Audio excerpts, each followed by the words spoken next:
Whenever I think of Keith, I feel anger, which tells you something. But I was very upset when he died. I was more upset than I thought I'd be, because you have a strong kind of link. When I'd see him, we'd all end up laughing. He was so bright. He'd always kind of turn me round and win me over, always. I'm Sandy Smallins, and this is Four Strings and the Truth, where we celebrate the bassists who changed the game. And if you recognize that music and that speaking voice, you know what time it is. Jah Wobble time. John Joseph Wardle was born August 11th, 1958. A Leo, he notes. He's keen on astrology. He earned his illustrious stage name when a drunken Sid Vicious mangled his birth name, and it stuck. After all, Jah's bass style owes no small debt to reggae. When his close friend John Lydon, a.k.a. Johnny Rotten, was forming a new band in the wake of the Sex Pistols implosion, Jah, a novice bassist at best, took him up on it. He'd spend a little over 2 years playing with Public Image Ltd., which also included the troubled yet brilliant guitarist Keith Levine and drummer Jim Walker, the first of many.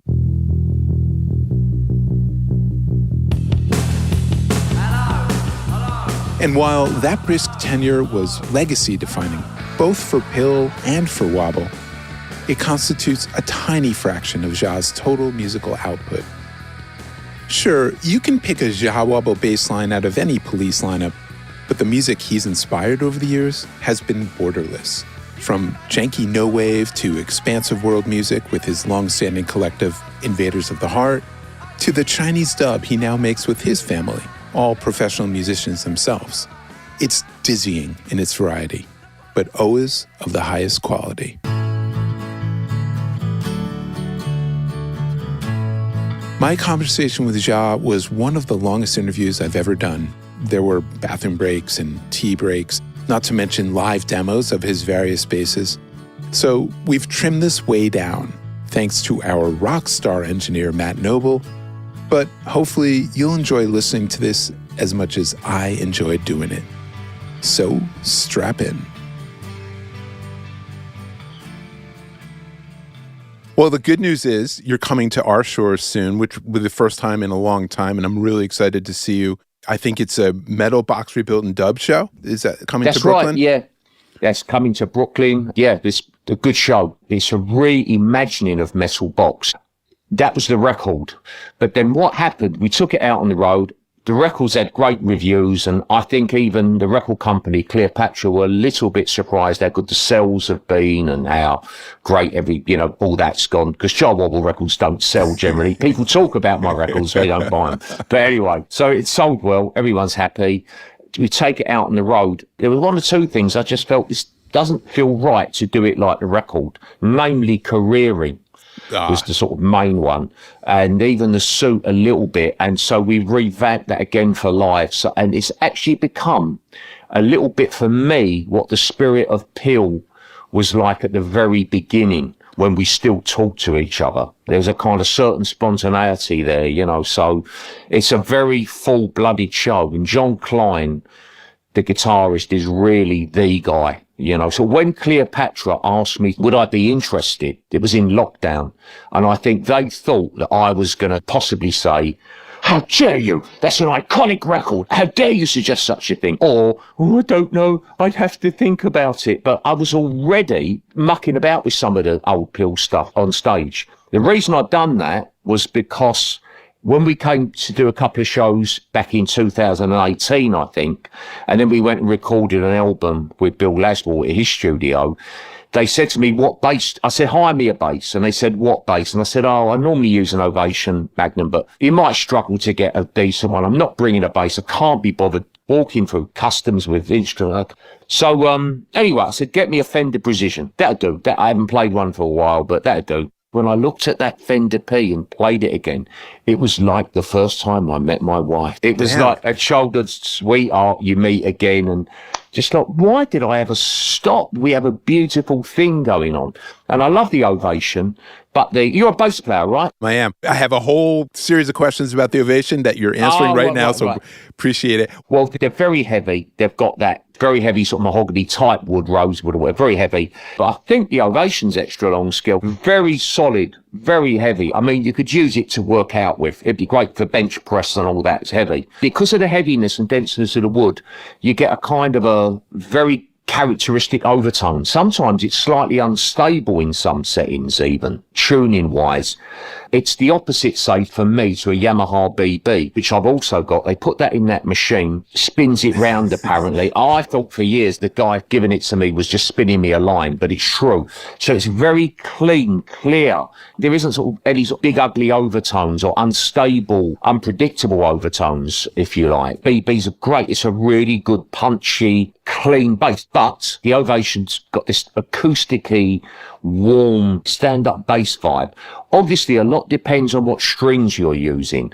So I use flat wounds with the Ovation, nylon with metal. So it's solid, but there's a softness to it as well, and a percussive vibe. Obviously, a lot depends on your phrasing. Right. And it's made for what I call bass lines in the box, you know, where you're in that collect, you've got G to A, G sharp in between, for instance, and you can just keep everything in it, and you go to the octave, doon, doon, doo, doo, doon, doo, doo. Let me get a bass. Shall I get a bass, and I'll show you what I mean? Yeah. Yeah, I'll get your bass. 1 second. Even though this is an audio podcast, this is a thrill for us here to hear. Yeah, just getting it now. For those of you listening at home, Jah Wobble is taking one of his basses out of a case to show us the resonance. Well, this is, when I talk about in the box, so here we go, look, you've got this G to A, so in the box. Just 2 fret span. Yeah.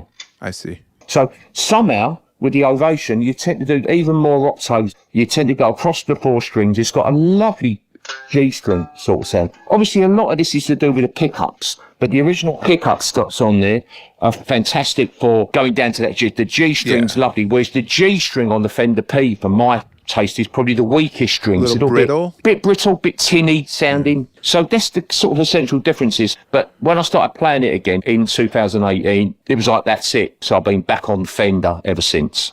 That's good news for Fender. And people never realise with bass, they need to check out subharmonic theory. And you'll sometimes get musicians of an age, they were around in the 80s, maybe in pop bands, it's all good. But they'll start talking to you about tunings, and you think, mate, no offence, stick to your side of the fence. You don't know this side. This is another fucking, sorry, it's a swear. This is another thing, this side of the fence, yeah. Okay, so many questions come out of this. You've always used passive electronics, right? I mean, you don't use EMGs really. Yeah, and I'll tell you what, there's trouble with batteries. They always go flat, and I just want something that's ultra reliable. Fender were very good to me. I've got an endorsement with them. I went down, the guy said, choose any couple of basses you like. And I went in there and he said, here, look, here's this active, all these wonderful Fender basses. And I'm like, no, just give me this one over here. The basic volume, 1 volume switch, 1 tone switch. That does me. That's all I need. What about the Jah Wobble signature bass? When will we be able to buy that? People have talked about it, but no one's ever committed. So tone knob comes off, just have it permanently set all the way down, the tone knob. Exactly. Yeah, that'd do me.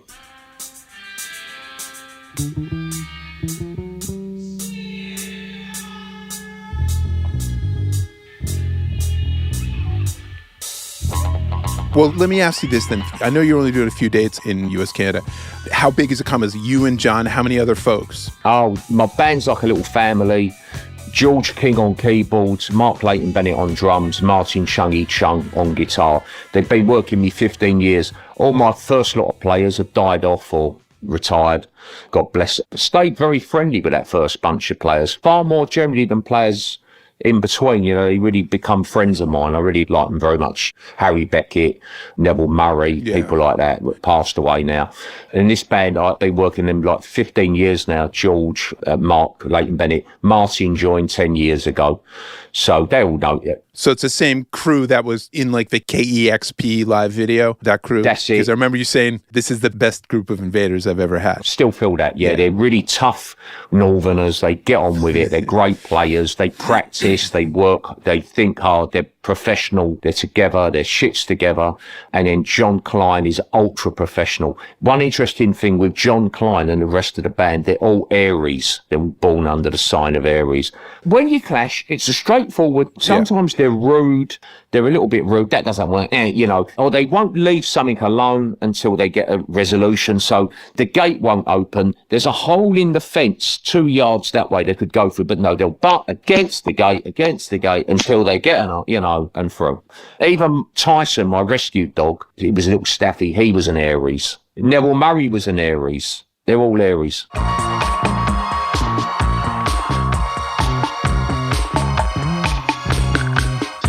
You just re-released the autobiography. It was called Memoirs of a Geezer, and now it's Dark Luminosity, Memoirs of a Geezer. It's an expanded look, which I really appreciated. You speak with a great affection for the folks that you've had in your bands over the years, for the most part.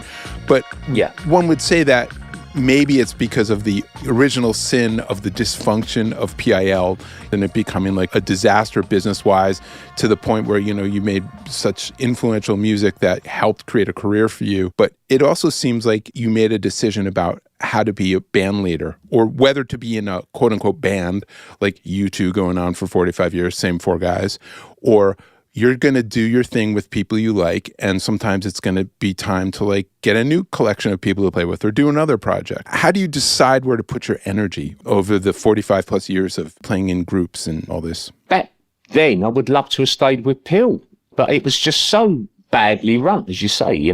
Business wasn't taken care of. They were quite unpleasant people as well, and unpleasant people attract unpleasant people, so it was all very unpleasant. That's why I left, because I did less than 20 shows.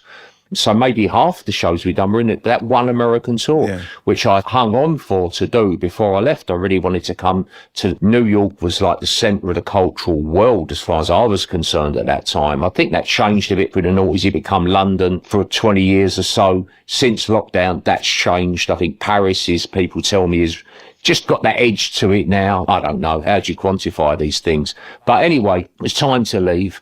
I think I had to learn to take responsibility for myself. Somehow no one was ever going to do it for me. I've always got to do stuff for myself, is the feeling. So when I left Pill, I thought I might be out of the business for a while, but then people said, no, you're crazy. I very quickly worked with Holger and Jackie from Cannes. Such a great record. But also started learning to make my own records. I loved having the means of production myself. So one thing through Pill was I'd had a lot of access to studio time. So I started to learn how you made records, and then I got a Porter studio. Right, the 4-track tape? Yeah, loved it. Did some recording, thought there's too much tapists for this to ever be released, but a guy at Rough Trade said, no, you've got to, it's fantastic. So I did the Bedroom album. I really wasn't sure. I felt it was like a demo, but I started to realise how art, like expressionist painting, it's not exactly the quality of the paper or the frame. The expression is the thing, the intention behind it. So anyway, I just became quite a responsible person. So I'm this funny mix of completely impulsive and zany and destructive to meet myself and others. But there's a sort of sensible side where let's make sure the hotel gets booked, the van gets booked, and I become that guy. I've kind of got the leader thing in me, I guess. So I started to develop band leader skills. I think it's quite a rare thing. There's not many band leaders as such knocking about nowadays. I'm not going to big myself up too much, but I remember finding out Duke Ellington used to drive and take care of business. So I'm more like an old style. And that's as much about taking care of business as it is making sure creatively the band is working correctly. So you really get a feel for it. And it takes a lot of time to learn. I've seen a lot of changes. I think it's interesting culturally in the 70s going into the 80s. Lots of really good musicians around you could work with. And the musicianship for me in the mainstream kind of died down a bit in the 90s. Right. As technology came in and people were interested in sampling, DJs came to the fore. Shortcuts. Players didn't have the stamina somehow, but you could make something with loops and you could still really make something very presentable, really good. I would come to America then to play with good players. Even though I had a competent band around me, I was so lucky to know Bill Laswell. Yeah. I saw stuff in how Bill operated, the way he was with people and organising things and just setting the scene without being abrasive with people in any way, with musicians. So you learn, there's a few people you really learn from.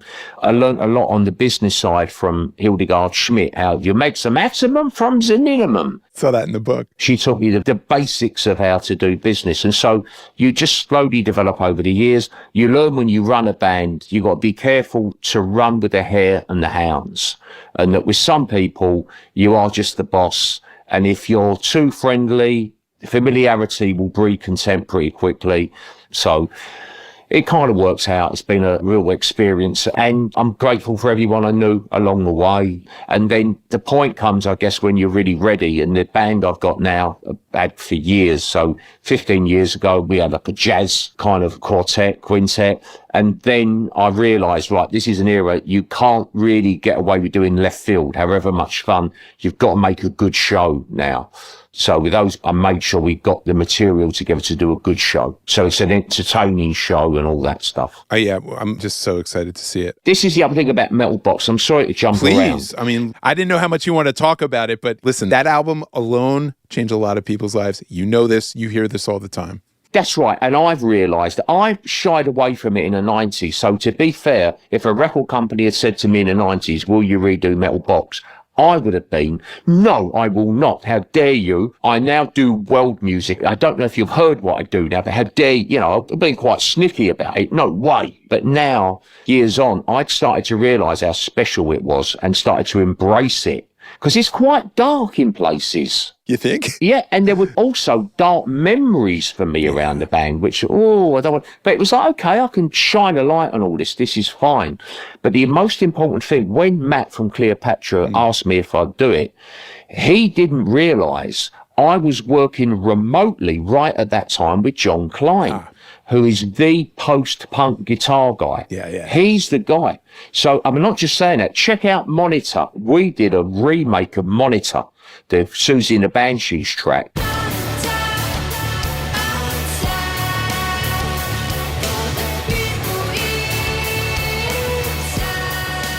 Nice. So that's John McGeoch, the guitar line. You listen to John Klein's playing on that, he's absolutely nuanced with this stuff because it's a British sensibility somehow with this, that kind of playing. I'm working with the only guy I can think of in the world. So you're asking me to do something, and by chance, I'm working with the only guy I could do this with. I couldn't do it with Keith now. Keith's health was failing, I think, already. And I vowed right away back in 2012, I wouldn't do any more work with Keith. That was it. After the Yin and Yang album that you guys did together? Yeah, that's it. Yeah. And we did some shows where we did some Metal Box material. And I just said I'll do half a dozen shows because I don't know if it'll work out more than that. And my judgment was really good on that. It didn't really work out. I wanted to ask about that reunion and what that was like both for the Yin and Yang album in 2012 and then the subsequent handful of shows that you just mentioned. It was hard work. Keith could always turn me around. So really, whenever I think of Keith, I feel anger, which tells you something. Yeah. But I was very upset when he died. I was more upset than I thought I'd be because you have a strong kind of link. When I'd see him, we'd all end up laughing. He was so bright. He'd always turn me round and win me over, always. Even though I'd be thinking, this fucking guy's schmoozing me and he's winning me over and I shouldn't listen, but I loved him as well. So I was a real mixture of when he died. The main thing is, you stupid fucking idiot, you threw it all away. You had a great talent and for one reason and another, you threw it away. So it was kind of difficult. He approached me back then. I was no, I'm not going to work with you again. Sorry, Keith. And then you started doing the Yin and Yang to do stuff. Yeah, and then we did, well, first of all, we talked about doing some Metal Box stuff. I said, let's get a trumpet player in to give it a bit of a Milesian flavour,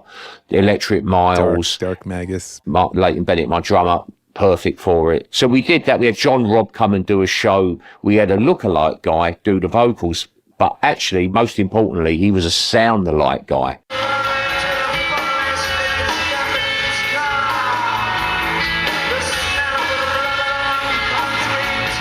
Uncanny from what I've seen on YouTube. I was playing it, and then my girlfriend, who's a Pill fan, was like, wait, I've never heard John sound so good. I was like, it's not John. He was able to get the nuance of the tone and stuff, but also like hit it really nicely. That's right, yeah. So he got it. Very zany guy, very likeable guy as well. When we done the London show, I hope I'm allowed to swear a bit on Please. this, but he had a neon sign where Keith was already being a bit difficult. He had a neon sign with an arrow on his shirt that said cunt at Keith, just flashing intermittently through the show. It's like, oh my God. You know, yeah. I didn't see that. That's fantastic. Yeah, it was a zany guy. But we did it. He started to wear my crew out and Keith very soon into it. So it's best to leave it. But it was fine. The shows were really good, especially Mount Fuji. We did Mount Fuji Festival, for God's sake. So that was great. We done the Cargo in London. This is the interesting thing. When he died, I'm talking to Kenny MacDonald. He was the old Pill Taylor. And he'd been very good friends with Keith and was back in contact with him. We're talking about it. I'm like, Kenny, this is the fucking BBC News at like 10 o'clock. Kenny, his picture's up on the news. It was that big a deal. Loads of journalists talked to me, but as I said to them, not one journalist came to review the shows that I did with him in 2012. Not one. Not one. Actually like that. We didn't look for it, but nobody asked. I don't think no one asked for photos. No one gave a damn. And there was still a music press back then. Doesn't bother me, but it just tells you how kind of ephemeral this business is. People get fixated on certain things they know from their past. At certain times. And so suddenly he's dead, that's a big deal. Whereas we played together in 2012, not one magazine said, oh, can we send a reviewer? Can you sort out a photo pass? Not one. And the show at Cargo in Hoxton was probably 1,000 people or something came to that, you know. Yeah, so it was a big show. Mount Fuji, same kind of thing. But a lot of people said, oh, I only found out from YouTube that you did that. But anyway, it got difficult, especially going to Fuji. It all got a bit difficult again. I wanted to do it. I want to play with Keith again before it's too late. Not thinking he'd die. I always thought Keith would outlive us all at that time. But I thought, I want to do it just to prove we should play together. So we did. And God rest his soul, it was done. And then we move on. I would not have worked with him again, for sure. But then with John Klein, he's the perfect guy to do something with. Yeah, it sounds amazing when I've heard this stuff, and I've been snooping around in some live videos and things. Well, John's a really intense guy, so before the shows, he's just like, you know, he's not mucking around. He's really wants it to pack a punch.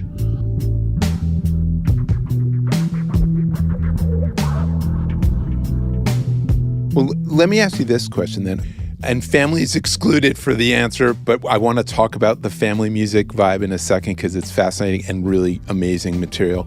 But okay, you're the first person, I believe still the only person who produced a Brian Eno record. You mentioned Hoger and Jackie, your first big release after you left PIL. Within a couple of years, you're releasing a record with two luminaries from Cannes. A hit single with Sinead and Pharoah Sanders. What collaboration was the most mind-bending to you throughout the years? Pharoah Sanders, I think. And we never even talked much with him. I was getting into a very deep vibe at that time. I'd had all my drink and drug issues. By the time 95 come about, I finally felt I could call myself an artist. I felt I was back where I would have been if I hadn't had got into a cul-de-sac with drink and drugs, which is so boorish, all that stuff, you know, so self-indulgent and dramatic. Yeah. I don't want to live anymore. Oh, man, it's fucking shit. And so I felt in a good space.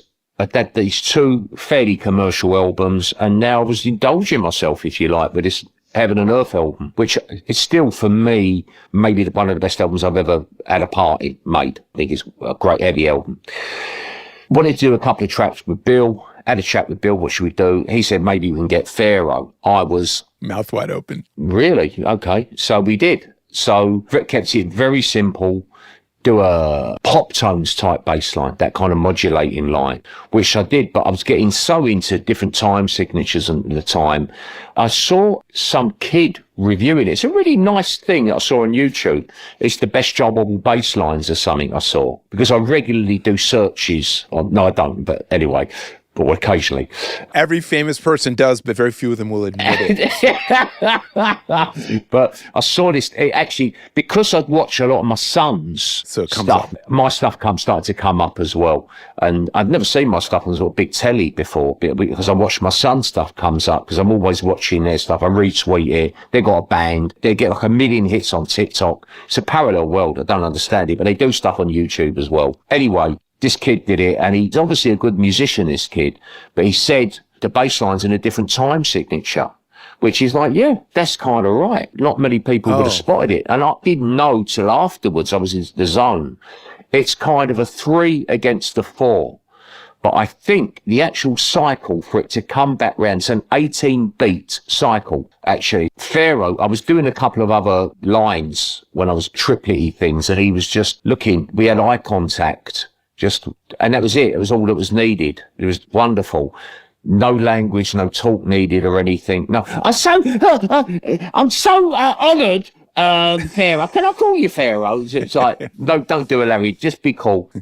It reminded me a bit of my late father-in-law, who was a reed player, quite a taciturn guy. Because he's my father-in-law, and I'd see people, it'd make people really uncomfortable. He wouldn't suffer fools, so he'd just glare at them. And he was considered the best reed player, flute player in Canton province. So my son was telling me that both my sons learnt a lot from him and loved him dearly. My elder boy was saying to me, he's never been replaced, Dad, by the way, in that orchestra. So it's considered all these years later, they never found a lead bamboo flute player as good as him. They retired his number, as they say. Yeah, I think, that's a bit like they do here with sometimes a number, because it wasn't just Pharaoh Sanders, that was a big deal, but all this stuff come together. Bill works very quick, 6-hour days, so I got a rough mix that was pretty much like a finished mix anyway, after Pharaoh had played, and I couldn't wait. Doing like a song a day? Was that sort of the clip you guys were doing? Oh, yeah, that's it. Yeah, and it should be like these old kind of Taoist instructions on spiritual attainment. In order to do this state, it should take as long as it is to prepare a small banquet. It's 6 hours. It really is like the optimum kind of time, 5.5, 6 hours. After that, the returns ever decrease in circles, and it's a great producer. Everyone's very assured. No one's there sort of thinking, I'm not sure if I'm good enough for it. Everyone brings their strong thing, and you end up with Gone to Croatan, which is a deep track. I love that track. As well as another one, Hit Me, but Croatan's the jewel in the crown. Yeah, it's along with pop tones. Yeah, You reference pop tones a bit. That's on that it. Line a bit. And it's hard to pull that off when you're doing something quite free and going into your area, but you're also in a very confident way paying heed to your musical DNA, if you like, or a certain thing from the past. It'd be very easy to make a pastiche. It's a difficult, but this was one. There's a fluent flavour. The mid-late kind of, the bridge parts in it are really flowing, very musical.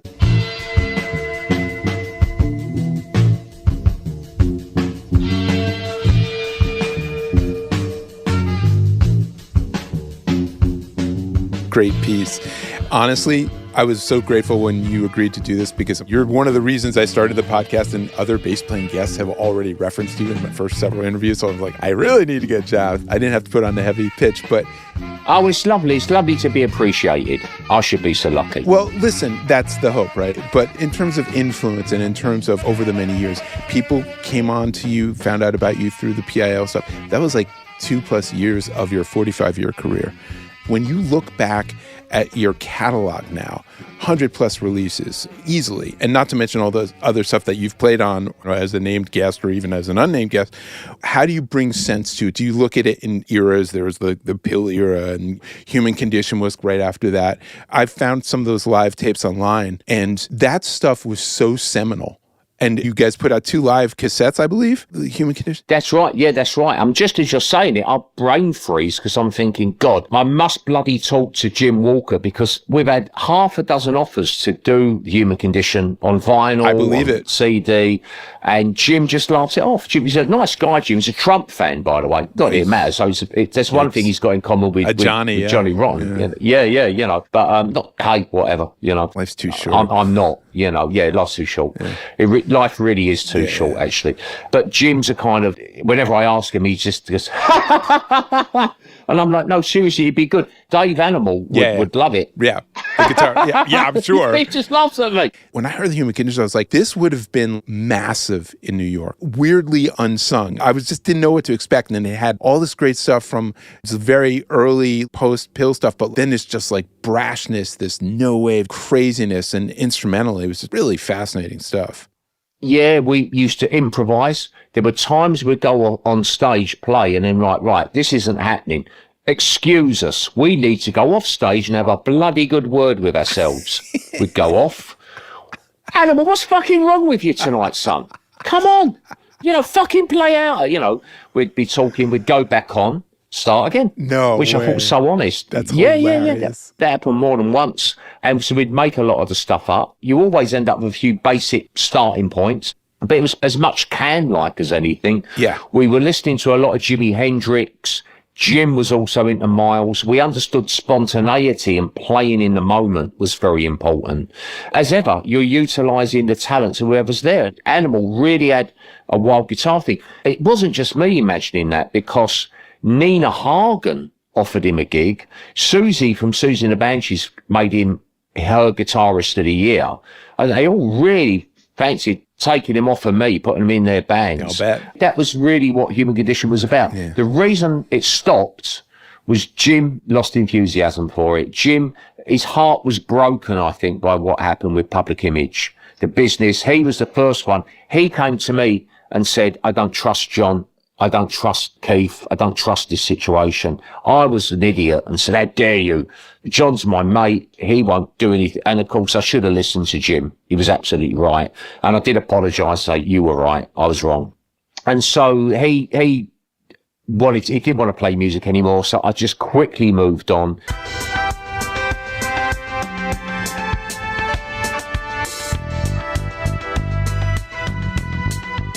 I was really getting into all sorts of music from around the world, in gypsy music, and I'd seen this incredible BBC documentary called Romany Trail, so I was really turned on with that. It was a 2-part documentary about gypsies from Rajasthan, some coming through the Middle East, through Egypt, crossing through into North Africa, crossing over into Andalusia, and the others coming up through Europe and I suppose the Silk Road and all that. Romany Trail. We'll put it in the show notes because, you mentioned it in the book a few times. It sounds like it was very influential. When you compose tracks, you said the PIL material, it's almost like, of course, they all began with a bass and a drum. When you're leading the combo, are your new compositions generally originated by you still on the bass, or is it there's no single way in now?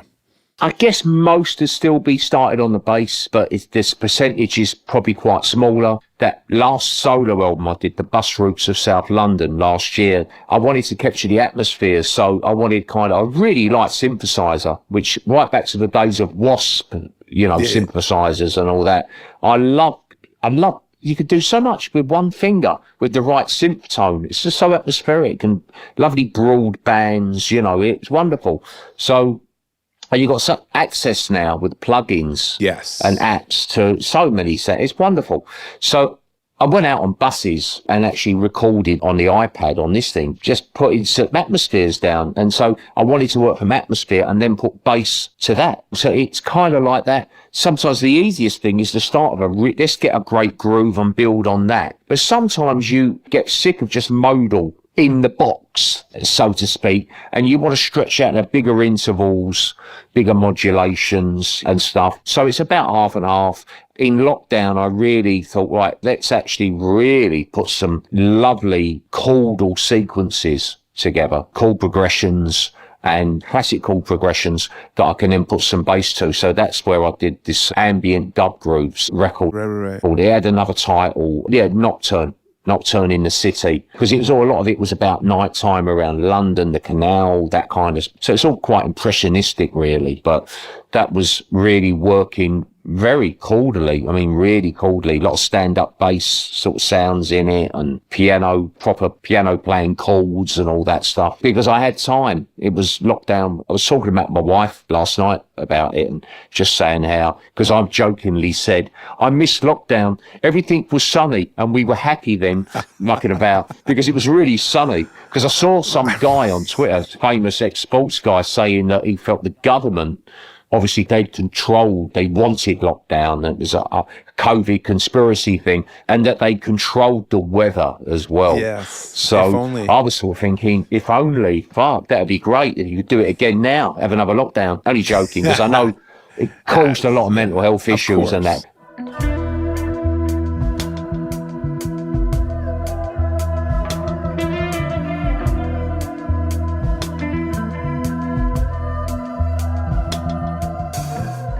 I'm talking about the music side of things with your family, because I don't know if you ever expected, you're divorced, you had 2 daughters, you're out doing your own thing, you meet this incredible musician whom you fall in love with, and her father has this incredible reputation that we were talking about earlier, and now your 2 sons are musicians together in a combo that you guys made. The Red Mist album is really, really, really cool. I just wondered, what was the dynamic like to come and collaborate with the family band and all the stuff you guys have done together? Yeah, met Zealand. The main thing about her, she was a nice person and intelligent, sensitive, and like me, we're quite retiring from the world. So our thing wasn't to go to a nightclub dancing. Our thing was to go to a little cottage somewhere with a log fire and be together. We kind of made a good fit, and we end up getting married, have kids, and it's just regular life. I wanted to move from London. We needed to get out. It's getting like Manhattan, very expensive. I wanted to move to the north of England to be near Liverpool, where my late father-in-law run the Pagoda Youth Orchestra, because I knew if they would get involved with that, they'd develop the Chinese side of their culture. They wouldn't be ashamed of it, or they wouldn't be unaware of it. They'd develop it with the music and stuff, which is exactly what happened. John, my eldest boy, John T, Tai Tai they call him, the Chinese, he became a member of the Stockport, where we live, percussion ensemble, which happens to be, you might get it in Midwest America, the local jazz band is shit hot. So that the Stockport percussion ensemble were doing Brubeck numbers, jazz numbers. His teacher was so hip at the time, was really good. So he started really playing kit, playing percussion, got on with the teacher like a house on fire. He got into boxing seriously, so that became a real passion, maybe a bit ahead of the music for a while. Of course, it's all that on the bag. It's the same as brrr, so very quick hands, you know. Charlie, who played Morin Kerr, Erhu, Chinese violin, and Morin Kerr, he became a very good footballer. It was a professional. Yeah, that sounded like he was on track to be a pro. Yeah, he was a professional, and then he decided, no, I want to go to university.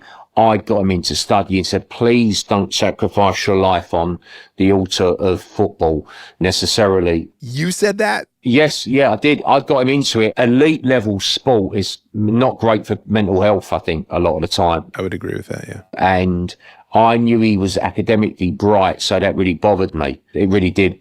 Anyway, the years pass. I'd never forced anything with him. I was probably had more of a view on their sports, on how you should approach it. With music, it was just this thing, it's fun. You play, do what you want to do. I'd always played them lots of stuff. I took them to see the stage show of Quadrophenia, a record I really liked. John got into Keith Moon. Charlie more with movies. Anyway, I'd started noticing they're doing some stuff as a duo, just gradually like stuff over the years. They would be practicing parts like Commander the General. Do, do, do, do, do, do, do, do, do, do. Very Cantonese. Do, do, do, do, do, do, do, do, do, do. It's always changing the melody. And I would fuck about and make a hip hop. Do, do, do, do, dum, do, back, da, dum, dum, back, do, do, do, do, do, do, do, do, do, chaka. And I deliberately just changed the syncopation of it. Dad, it's not like that. You know, because they'd have to be practicing. And I'd say, oh, sorry. I'd deliberately fuck it up. So I'd be that's where they got it from. I'd be disrupting it.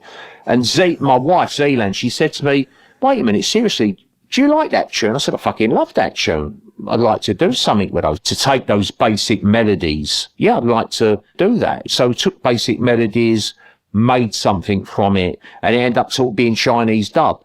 And that's the one the boys played on Dragon and Phoenix. They played on that show. Yeah, so the point came where they've become very good players. They've got a trio with my wife playing traditional music that's really good. Occasionally I see that. And normally I'm just like, yes, all right. But I'm like, wow, push people out like this. Fucking hell, let's film this. This is really good. And I say to them after, just saying, it was really good tonight. Really fucking good. I mean, really tight. Wow. Saying you should sort of make a record. And then in the end, we do Guanyin, which is the family record. The boys start doing more and more stuff as a duo.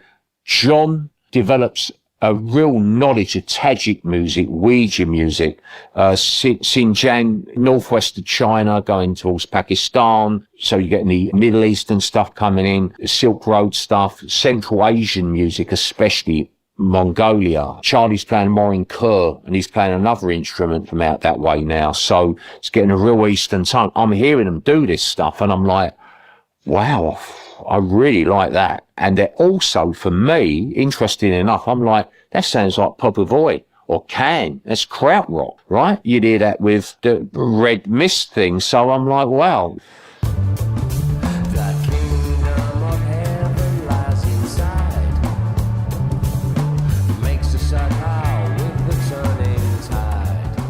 I wanted to ask you a bit about, I thought one of the great aspects of the book, you talk about how there's a connection between, I don't know if you're diagnosed as OCD, but just obsessive traits, obsessive behavior, and how that contributed to your affinity for the bass and the repetition. I thought it was really astute, and I also think it speaks to the personality of bass players writ large. A lot of the ones I've been speaking to, there is an element of obsessiveness, of getting it right, of finding a groove and locking it in and just doing it over and over again. It was really interesting how you pointed to that. And you said, I just feel better after I play. It makes me feel better. It's like a relief. It relieves the pain. Yeah, that's right. And now it still relieves the tension when I play. It's like, I did the session with this guy on Saturday. And you don't do so many paid session work gigs now. Those days are kind of generally gone. I think now there's so many plugins. There's probably a Jah Wobble plugin somewhere. It's easier in the AI. Well, you should get a piece of it if there is. You should develop it yourself. Yeah, I should do, yeah. I think that's going to be the issue with AI, the whole idea of plagiarism, because it's being described that way by some great intellectuals at the moment as a condoning plagiarism, allowing AI in a lot of areas. But yeah, you don't get as many. But anyway, this other night, this guy, I think, is a bit like, okay, let's get started. I love this. And he's like, do you really love it? It's like, yeah, it's not a job to me. I'm here because I really want to. It's a great way. I'm in town. It's very rare I'm in town on a Saturday evening and not working. And this is wonderful for me. It's early Saturday evening. What a lovely way to finish the day and start the evening with a session. And I actually want to delay it. I don't want to go. I want to do more because I'm rolling with it now. I suppose this stuff is all primarily to do with thought. The more busy your mind is with, and it's a random quality. You can't control thoughts, really. If I say to you, don't think of purple elephants at all for the rest of this session, you're now clearly picturing purple elephants. I am. Yes. It's very difficult. And so anything that lessens the intensity of the thoughts and widens the gaps between those thoughts somehow, this is a good thing. The other thoughts can't come in now because I'm one pointed. And that can be similar now if with a bass. I just pick up this now and it's got the Yamaha again. And then once I start to play, it plays me. It plays me. And then all that static with the thoughts tends to go. So music's closely related with spiritual attainment. And spiritual attainment, actually, I used to think, like many people, you go on a path and you're never quite worthy. So just this general idea of awareness, of being aware of this conversation, this sort of sense around thing. I'm aware of all the movement within this, but also there's a spaciousness to sitting back in being.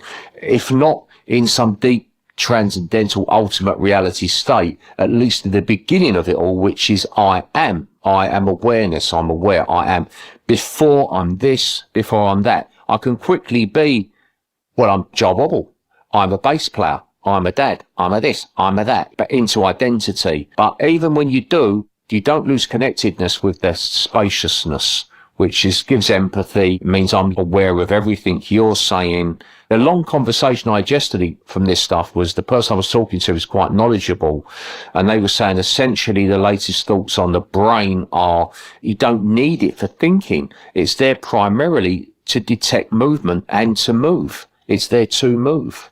You use the body for movement. And you think, wow, yeah, that's the shit you want to get into. That's why it's Tai Chi and moving. Yet again, as this state, when you start to get into movement or music, which is a form of movement, the thoughts, all those thoughts, which are, we need to think about things, obviously, but you don't want to be this neurotic. This defines neurosis is being stuck in these bloody thoughts, especially when they're fucking obtrusive, like, the world's going to end, something really bad's going to happen.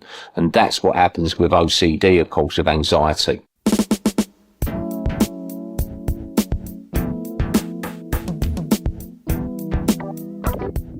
I would be really mad at myself if I didn't ask you to elaborate a little bit on one anecdote from the book that you just kind of toss off, and I haven't seen a lot of people ask you about. Why was Prince licking your bass strings? I don't know. He came in, he'd seen me play at that point, and it was he like the picked 80s, it up. 80s. Yeah, 83 in Minneapolis, St. Paul. You're playing at one of the clubs there, or 7th Street or something. There were billiards tables there, or pool tables, and he was playing pool in there right from the beginning, I think before we played. So at some club, he came in the dressing room and he said, nice and greasy, just the way I like it. And yeah, it was quite heavy. And Neville, who had one eye, just was looking at him. Wait, were you playing the bass and wearing it when he did this, when he licked your strings? No. He said he just went your bass in a stand or something. He said, can I hold your bass or something like that? So it was in the dressing room. Maybe I'd broken a string. It was up there or something. I probably actually had gone back into the dressing room with the bass. And I think maybe we did that then. We didn't leave it on the stage. I don't know. But he came in and he's very respectful. Could I hold you? Yeah, could have best. Thank you. And then held it up like this, like very reverential. Licked it. And I said, oh, nice and greasy. And I just went, Eesh. And Neville really didn't like it. Neville afterwards, I don't like that bloke. that bloke's Prince. Well, to be fair, I've got to look, it makes me look a klutz, and I am, I thought he was Sylvester, the gay disco artist. My fucking Yeah, bad. you said that in the book. That's very brave of you to put that in there, by the way. Yeah, it was a really, my He wasn't stupidity. a household name in 1983. He was like... Well, that's right. At the time, I just didn't know who Prince was. I mean, my focus on music is often it used to be reggae and dub, and then it was kind of world music, and now I mainly listen to sort of Arvo Part and holy minimalist kind of people. So that's how it is. So I didn't know him. I listened to that. What was the big famous album he had? Purple Rain or... Yeah, Adam mentioned Dorothy Parker is mentioned on it. Oh, God. It was about 88. Sign of the Times. Sign of the Times. That's it. And I like that. I like that. Yeah. Obviously, people I know have seen him. Maybe people younger than me. It tends to be people who really rate him highly, and I totally understand. I think he's a very generous performer as well, from what I know. Yeah, he seemed like just the most incredible live performer you've ever seen.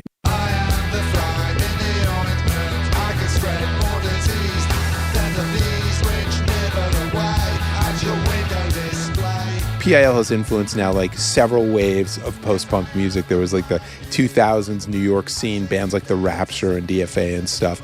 And even now, and it seems like it's gone back over the pond with bands like the Gilla Band, formerly known as Girl Band, and a lot of these very declarative post-punk bands with bass forward. Do you mess with any of that stuff? Well, I'd be interested to hear it. No one ever sends me links. So I hear about these bands, but no one ever... So I'm in a little bit of I'll send you some links. I'm going to send you That's great, actually. I'm in a bit of a vacuum with it. So I hear it mentioned. I say to people, normally, I'm sure you will, Sandy. Often people don't send me them. They say they will, but they don't. So I end up not hearing these acts. Maybe that's a good thing. I don't know, but we're totally willing to hear this stuff. Yeah, there's bands like Liars and The Rapture. Their first two records were essentially tribute albums to Public Image. Wow. But okay. really good. Well done. Yeah. They're fans. But the template is Metal Box. I mean, I can tell you which songs they're ripping off. Then they've eventually developed their own style a bit more. Still very popular. But there was this whole like New York, new punk scene. Strokes are part of it, not sound-wise, but in terms of reverence and yes. Oh, the yes, I heard. I like that. And I didn't... Who's the singer in it? Karen O. That's it, yeah. There was even at one point of trying to get her to do something on the album I made with John Klein. She's one of the people, John, because I'm like, who's that? You know, John's like, I'll tell you, I'll show you. And he knows exactly who's who. There was some talk about trying to get her to sing on something. I think maybe a couple of phone calls were made even. What happened with those tracks, I think they become instrumental, and they're really good instrumental tracks on that Brief History in Our album. The 2023 release, you and John. Yeah, there's 2 instrumentals on there. When you hear them, I think it'll make sense to you. That album is so interesting to me. It was much more pointed than some of the other stuff that you'd done of late. And so I thought that was really interesting. You also had a couple of choice covers on it, which I thought were really cool decisions. The Flies on there, we were talking about, yeah, John loves that track, John Klein. So he turned me onto it. So we were talking about it last night, about the live show, and he's really wants that in the live set. It's like, okay, I'll give you that one, John. So I think we're going to do it live when we come over. Okay, great. You know, hopefully, yeah, because he just loves it. Not an easy band to cover, Wire. No, not at all. I've met Colin Newman since. I knew Colin's wife, Melka, from years ago. She was in a group called Minimal Compact. I'd never met Colin until we did the cover, and then sort of met him. And yeah, it's a tricky, too clever for its own good, but really made for my bass. I really enjoyed playing it. But yeah, all what you're saying is true. Yeah, again, just think, bloody hell, I should embrace the post-punk thing. I did a little bit with the Judy Campbell record from Lone Lady. That was a great post-punk record, but me, as an artiste as well, was like, yeah, I should. There was all part of playing the Fender P again, doing the old Peel stuff, just thinking I want to do some newer stuff as well and make something, especially because you're working with a great guitarist like John Klein. Let's utilise his talents to make a kind of rock record. You think, yeah, just do it, you know, you've got that broad palette, do it. So I've loved it.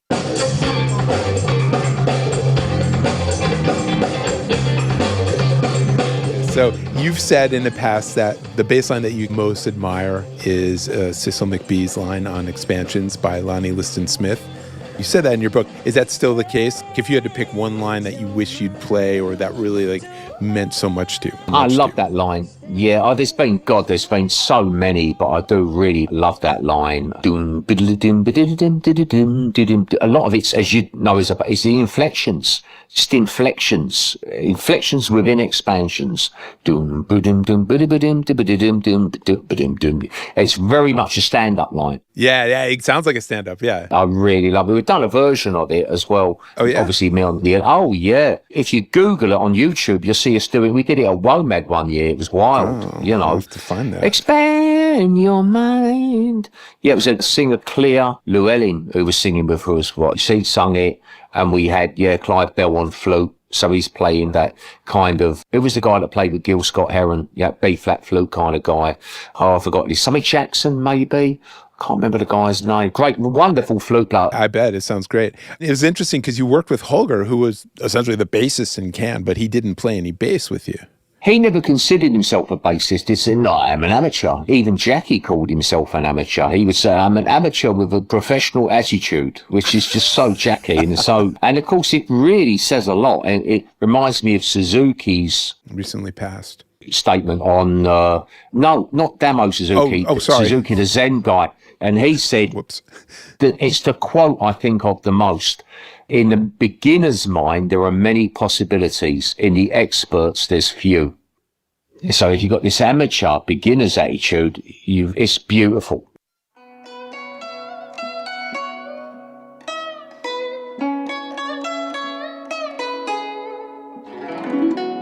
It sounds like you're pretty hands-on. I mean, when the hotels need to be booked, I book them. I book all the stuff. I'm very hands-on.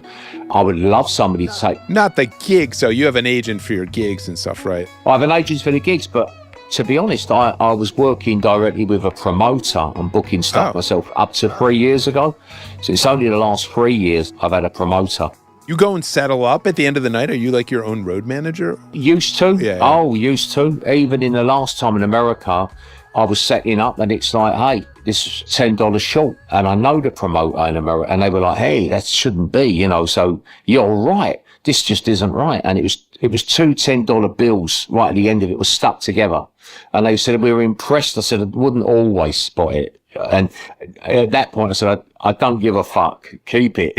You just felt good about finding it. Yeah, you're like proud of yourself. Yeah, I felt good about finding it. But yeah, I'm getting too old to keep up with all that stuff now. But yeah, I would do all that. It's hard to find good crew now anyway, because anyone half a bright spark doesn't want to be shifting amps about and driving ungrateful scumbag musicians about and wiping their asses. And the good thing nowadays, anyway, Sandy, is you think of communications, Apple, that's another of my favourite brands that own me. I'm Apple's bitch, you know. The iPhone, you can do everything from there. It's actually simpler to do things yourself, like respond to stuff, than go through somebody else. I have a guy in America who looks after a lot of the business stuff for me. He's a really good friend of mine, and he's great, and he'll oversee a lot of contracts and one thing and the other. So he's a great help to me. But all that stuff, I take care of myself. I'll still do everything. I'd rather not. If somebody come and took it all on, that'd be great. But that 20% that you pay a manager, that's basically your profit margin. Yeah, you're working on a 20-30% profit margin. And then for your stage gear now, you continue to use, I don't get the impression you use a lot of pedals for the bass on the stage? No, I use one with the boys when I play with my sons, and the band were there as well. Yeah, they found a pedal and I said, fuck, who's this? This is great. And they said, it was yours. What kind of pedal was it? It was a sound stretcher, some weird, like kind of flangey, kind of imprecise, but really good. I can talk to you about bass effects, and I will do. But I said, whose is this? They said, it was yours. And the crew said, yeah, you were using that in the early 2000s. Oh, that's so funny. What was I? I can't fucking remember. That's how bad my memory is. But then we stopped using it because guess what? All the sockets started to fuck up. It wouldn't play properly. But I think I'll get some more, actually. I think I'll get an effects because it can be fun. I'm using a TC. The days of the great big stacks, you know, I still use Bareface on occasion that are great. They're light and they do the job. But I use a TC combo with a rumble at the moment. That's so they're minimal, yeah. But it's fucking loud, man. Yeah, it's all you need. It's all you need. So it makes a little bit more room in the van. So this is the way you've got to think when you run a band. Run a very, very tight ship. But the TC's got a couple of effects in it as well. So you've put them on the phone. But I'm thinking I might get just one effect at least. But for the most part, I'm really happy to just play very straight and not use effects. Although I have used effects quite a bit through the noughties on records. And the only game in town for me was the Boss bass effects processor. Like the multi-effects thing? Yeah, the purple coloured thing. Love that. But not really designed to go out on the road with. I made that mistake and you last 3 or 4 gigs and it gets broken or something. But that's the thing. And all I did was use a couple of presets on that, but they were fantastic. This is probably the minimum I can get away with. But the TC, it's like 1/15" in there. But the new speaker technology, Mark bass and all that are amazing. I have a Mark bass. I love that. I have a 1/15 Mark bass. I used them up. It's loud as heck. That's right. Yeah. How big is it? Tiny. It's like a square. It's like a little bigger than the speaker, the 15-inch speaker. You can pick it up with one hand, your bass with the other. That's it. Well, that's like the CC. I'll do a community project with John Lydon and a guy called Anthony. And Anthony got a TC there to use. And I'm like, oh, God, look at the amp. I was like, you know, okay, all right. And I'm like, fucking hell, wow, when we first set up. So I was like, I want one of these. So Anthony found me one on that Reverb. It's like a app that you buy and sell gear. Yeah, he found me one up the road from him, £100. 100 bloody, yeah, in good condition, hardly used. And I've got a rumble off of Fender, so I use that. Some of the bigger gigs, I've got a load of equipment. I've got loads of Ashdowns and all that. For festivals and that, if they haven't got backline, I'll use the Bareface and everything.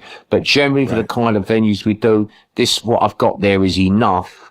And I just make sure I get plenty through the front wedge as well. So now you're cooking.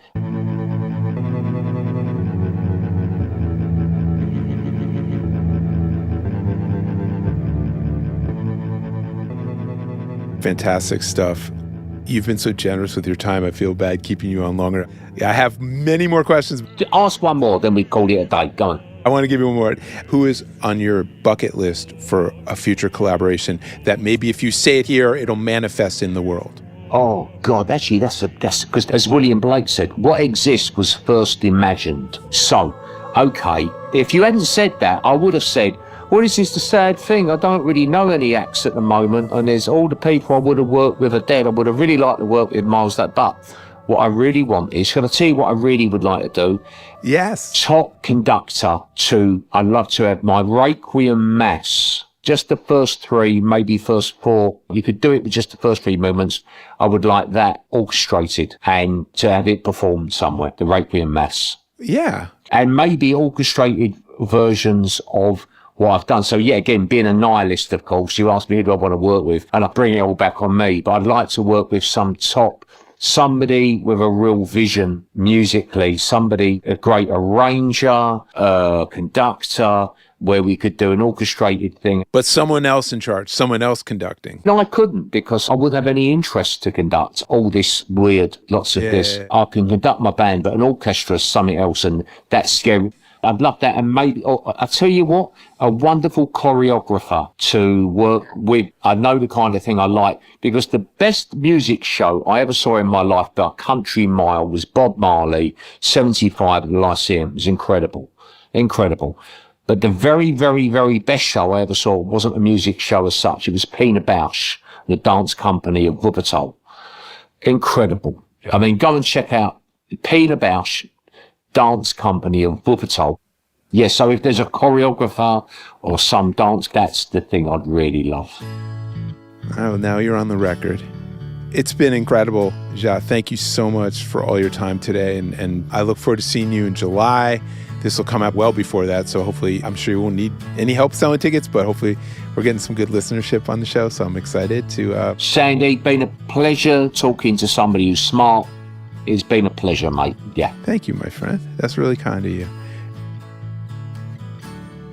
And that concludes the Jah Wobble Power Hour, or 2. Absolute bloke. Appreciate your making it all the way through. I just wanted to say we do really appreciate the kind words and reviews y'all are leaving on the podcast apps like Apple and Spotify and in social media.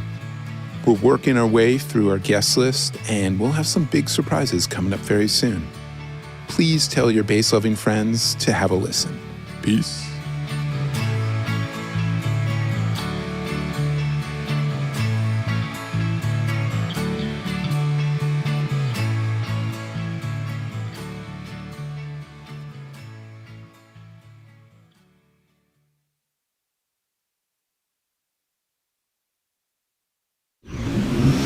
Audiation.